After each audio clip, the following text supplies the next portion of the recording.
Selamat pagi, salam sejahtera bagi kita semuanya. Om Swastiastu. Yang saya hormati Direktur Poltek KP Jembrana, para kepala UPT yang hadir secara luring maupun secara daring atau yang mewakili, para koordinator, para subkoordinator, para CPNS yang hari ini dilantik dan ditetapkan menjadi seorang PNS, dan juga para rohaniawan dan rohaniawati yang sudah ikut dalam kesempatan acara di pagi hari ini. Pertama-tama marilah kita panjatkan puji syukur kepada Allah SWT atas rahmat dan karunia-Nya kita tetap bisa menjalankan aktivitas, dapat menyelesaikan prosesi pelantikan hari ini yang tadi dibacakan cukup lama ya, mungkin semuanya sudah hampir setengah jam mendengarkan 256 orang ya, 256 orang hari ini resmi dilantik menjadi seorang PNS, di mana 250 orang ini berasal dari 22 satuan kerja yang ada di lingkup Badan Riset dan SDM, dan 56 diantaranya adalah pegawai baru dan 200 adalah pegawai yang memang belum berkesempatan mengikuti prosesi pelantikan. Mungkin dilihat prosesi pelantikan sederhana, ya, tapi pada hakikatnya ini merupakan salah satu bagian yang kita harus bisa laksanakan sebagai mana amanat yang ada di dalam PP 11 tahun 2017 dan PP 94 ya, tahun 2021 terkait dengan disiplin pegawai dan manajemen ASN. Ini suatu prosesi yang memang harus kita ikuti. Karena kalau misalnya tidak diikuti, maka persyaratannya dianggap belum lengkap, belum afdol ya sebagai seorang PNS. Sehingga ini harus diikuti. Kalau misalnya kita tidak diikuti dari sisi kedisiplinan, maka kita tidak mengikuti apa yang sudah tertuang di dalam PP 94 tahun 2021 terkait dengan disiplin pegawai. Jadi memang harus diikuti, meskipun sebentar ya, harus hadir membacakan, mengikuti secara bersama-sama bagian dari prosesi yang memang harus kita jalani sebagai seorang PNS, seorang PNS yang harus kita ikuti bersama. Dan ini angka yang tidak sedikit ya, 256 ya. Mungkin ada yang belum ya, sekarang harus ikut. Jadi kita harapkan ini suatu awal mula ya, suatu momentum seorang CPNS naik kelas menjadi seorang PNS. Dan variatif, ada yang dosen, ada asisten dosen, ada yang fungsional keuangan, ada fungsional lain, dan termasuk paling banyak saya lihat para penyuluh perikanan. Jadi saya ucapkan selamat ya kepada para pegawai yang dalam kesempatan hari ini bisa mengikuti proses pelantikan. Kedua, saya ingin menyampaikan bahwasanya prosesi pelantikan adalah suatu kesepakatan ya antara kita ya, antara calon pegawai ini, calon PNS ini dengan Tuhannya ya. Jadi suatu keterikatan, suatu bersumpah untuk bisa menjadi seorang pegawai yang tadi kita bacakan secara bersama-sama. Dan itu harus diresapi, tidak hanya sebatas dibaca, tapi itulah suatu hakikat pada saat kita sudah mewakafkan diri kita menjadi seorang pelayan negara, abdi masyarakat. Jadi kita harus bisa mengimplementasikan apa yang sudah kita sampaikan secara bersama. Jadi ini merupakan suatu momentum awal ya, hingga masuk kepada tahap berikutnya. Dan kita semua sudah kita tahu, seorang ASN itu ada yang disebut dengan core value, atau kita sebut sebagai berakhlak ya. Kita harus pertama berorientasi pada layanan. Jadi apa yang kita kerjakan harus ada standarisasinya, sehingga apa yang kita berikan layanan itu benar-benar bisa menerima dengan baik ya. Jadi tidak mempersulit ya. Kalau dulu namanya PNS katanya kalau tidak bisa cepat, ngapain kalau misalnya lambat, ngapain tidak dibalik. Kalau bisa cepat, ngapain diperlambat. Terus kedua, kalau misalnya bisa mudah, ngapain dipersulit. Kalau dulu kan kalau bisa sulit, ngapain dipermudah. Nah ini pamir-pamir seperti itu harus diubah. Dan saya lihat ini orang-orang muda semua ya, dari banyak anak muda yang sudah mendedikasikan dirinya menjadi seorang PNS. Kedua, yaitu harus kompeten. Jadi ASN sekarang itu PNS sekarang harus kompeten. dia harus mengikuti kewajibannya. Dalam 1 tahun dia harus mengikuti pelatihan ya, peningkatan kapasitas setidaknya 20 JP dalam 1 tahun. Supaya dia bisa memenuhi persyaratan sebagai seorang PNS. Nanti dia harus mengikuti leveling-levelingnya ya. Jadi sesuai dengan tugas yang diembannya. Jadi dia harus kompeten sesuai. Nah, jadi kalau dosen ya, dia harus ikut diklat-diklat yang memang sesuai dengan kebutuhan untuk bisa meningkatkan kapasitasnya sebagai dosen kompeten. Ketiga yaitu dia harus akuntabel. Hanya kan akuntabel. Jadi apa yang kita kerjakan harus terukur ya. Jadi ada standarisasi itu harus terukur. Jadi tidak ada lagi apa yang kita kerjakan bisa beragam. Semuanya harus dinilai, terlihat ya, terukur ya. Jadi apa yang kita kerjakan semuanya itu ada ukurannya. Keempat itu harus harmonis ya. Jadi tidak ada lagi walaupun sini agamanya beragam, suku bangsanya beragam, suku adat istiadat beragam, tapi semuanya harus harmonis ya. Jadi pada saat kita bekerja bersama-sama harus menerima perbedaan ya, harus misalnya berdiskusi untuk mencari suatu solusi ya, sama-sama saling mengisi. Jadi harus harmonis ya, tidak ada faksi kanan, faksi kiri, faksi A, faksi B dan sebagainya. Harus semuanya menjadi seorang ASN yang baik ya, mewujudkan apa yang menjadi target bersama yang sudah ditetapkan dari dalam satu institusi. Itu yang keempat ya.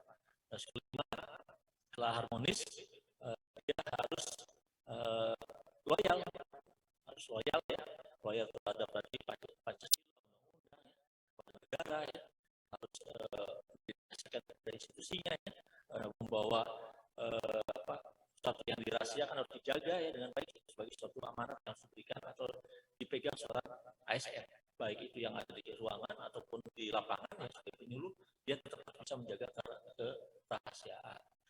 Terus keenam, dia harus adaptif. Jadi dengan situasi sekarang ya pandemi, perubahan revolusi industri 4.0, dia harus bisa beradaptasi dengan lingkungan sekitarnya ya, lingkungan global ya, yang awalnya dia tidak bisa paham teknologi informasi, dia harus beradaptasi. Dulu yang misalnya lebih banyak offline, sekarang sistemnya sudah online ya. Jadi harus bisa beradaptasi dengan perkembangan. Kalau tidak, dia terus. Makanya kompetensi menjadi seorang ASN itu diperlukan supaya dia bisa beradaptasi dengan situasi-situasi yang memang berkembang terus ya. Dan terakhir yaitu harus berkolaboratif. Semua tidak bisa dilakukan sendiri. Secara individu sebagai ASN maupun secara institusi itu harus berkolaborasi sehingga saling mengisi. Apa yang kurang di kita mungkin bisa saling mengisi. Karena pada prinsipnya pasti manusia itu ada kekurangan. Nah, kekurangan itu diisi dengan kolaborasi ya. Institusi juga sama, satker A dengan satker B bersama untuk melakukan suatu kegiatan dalam mencapai suatu tujuan. Semuanya bersama-sama. Jadi dia bisa dipenuhi semuanya sendiri. Jadi harus bersama-sama. Ada dosen yang kurang pengetahuan tentang A, dia sering mengisi dengan dosen B-nya. Sehingga dia sama-sama keduanya mempunyai yang kurang bisa menjadi terpenuhi dengan itu.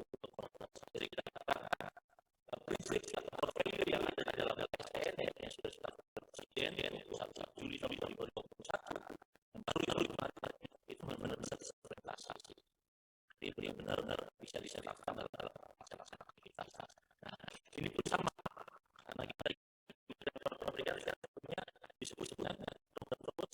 Jadi para ASN yang ada di lingkungan harus paham apa yang menjadi concern dari kemudian memberikan langkah. Jadi saat ini kita sudah punya 30 proses. Pertama, melaksanakan struktur itu ya. Kedua, yaitu peningkatan budaya berbasis ekspor, komunikasi sudah laut dan ketimpangan. Dan ketiga yaitu kampung yang berbasis. Nah, ketika program-program tersebut, bagaimana masih bisa mendukungnya? Nah, salah satu yang bisa didukung yaitu dengan riset unggul dan SDM unggul dan riset alternatif. Jadi dua hal ini menjadi sisi kita dan riset SDM meskipun nanti dalam waktu dekat dengan tahun 2021 ada proses transformasi tapi saat ini kita bisa melaksanakan sehingga yang menjalankan fungsional sesuai dengan pilihannya, keminatannya ini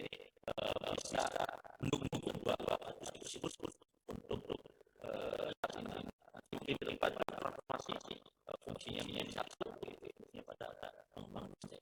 Jadi bagaimana kita menyiapkan SDM yang mampu melaksanakan kegiatan tidak kalau dosen tidak mampu menghasilkan menurut saya punya kemampuan skill ya bisa beraktivitas di laut baik itu di laut BBM maupun di laut dalam.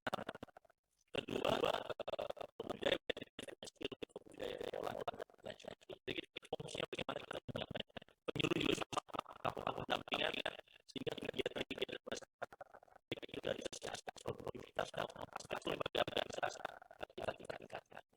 Dan fungsional yang lainnya punya fungsinya sama. Jadi kalau ibarat pesawat kita tidak ada yang menyebabkan pilot tapi semua gerak yang namanya penerbangan di lapangan dosen di sini ada bagian yang lain instantif ya ataupun struktur dan lain sebagainya. Kita harapkan dari KPP sebagai institusi yang punya tugas awal menyiapkan SDM dan SDM itu bisa kita kerjakan bersama-sama. Ini bagi semuanya. Sehingga dalam kesempatan pagi ini saya menyampaikan beberapa pesan kepada para CPNS yang hari ini jadi kita semua ya. Jadi apa implementasikan namanya PSS siap-siap menempatkan saja. Jadi nanti ada sebuah ada organisasi meskipun memang ada hal-hal yang memang sifatnya biasa dan aturan yang membuat orang bisa bilang kasih ataupun promosi. Jadi harapkan itu bisa jadi seluruh PNS hari ini diperspektifkan. Ketiga, PNS harus berbeda dengan masa lalu. PNS harus disiplin, terampil sekarang. Jadi harus taktis sendiri, harus bisa kompetisi. Jangan sampai loyo tidak ada inisiatif, harus berubah. Jadi paradigma menjadi jauh ASN masa lalu ya dengan ASN ini itu harus berproses transformasi dalam sikap dan tidak ada perubahan. Keempat yang saya ingin sampaikan pada CPNS karena ini sebagai startup poinnya ya menjadi seorang karir seorang PNS dia harus punya milestone dalam bekerja. Jadi sekarang saat ini dosen dia punya mimpi yang harus bisa dikejar. Jadi seorang profesor vokasi ini belum ada mudah di sini akhir ya profesor vokasi. Kalau saya jadi seorang juga kalau dia ada sampai pada puncak bagi seorang fungsional. Jadi harus mile-milenya ya. Kapan saya sekolah, kapan saya sangkat, saya harus menyelesaikan tugas ini. Dia harus seimbang antara tugas yang diberikan kepada institusi dan kepada diri sendiri. Apa yang saya kerjakan nanti akan terimplementasi sampai yang kita hasilkan. Jadi kalau kita ada tugas harus kerjakan, nanti ada implementasi untuk poin-poin pada kita bisa menyelesaikan jadi jangan fungsional harus ada di diri dia harus ada di mendukung jadi kebijakan atau fokus dari syarat ataupun lembaga saja. Jadi kita punya kapan yang ini 5 tahun saya harus angkat sehingga dia tiap pada akhir dia ada nasional dia sudah seperti karena semakin atas ketersediaan ruang banyak lagi macam-macam sehingga harus kondisi yang sehat bisa meraih capaiannya masing-masing dan bisa menghasilkan yang terakhir yang harus berinovasi harus belajar karya-karya lagi bisa bermanfaat bagi orang banyak ya sekecil apapun inovasi tidak tapi tidak bermanfaat. Bagaimana model pengajaran, model proses pendampingan, ada teman-teman yang memang jadi harus mengatasi persoalan-persoalan masyarakat, mengatasi hambatan-hambatan dalam proses kerja bagi masyarakat. Itu kita sebut dengan suatu inovasi dari suatu lahir dari sebuah pemikiran dari proses dalam suatu aktivitas yang sifatnya memang membuat ya jadi itu yang harus saya sampaikan, dan sekali lagi saya mengucapkan selamat kepada 256 orang yang hari ini sedang mengikuti proses pelantikan, dan mudah-mudahan ini menjadi suatu awal karir yang baik untuk bisa terus bekerja, terus berkarya, dan terus menghasilkan inovasi yang memberikan manfaat bagi kita semua. Terima kasih. Wassalamualaikum warahmatullahi wabarakatuh.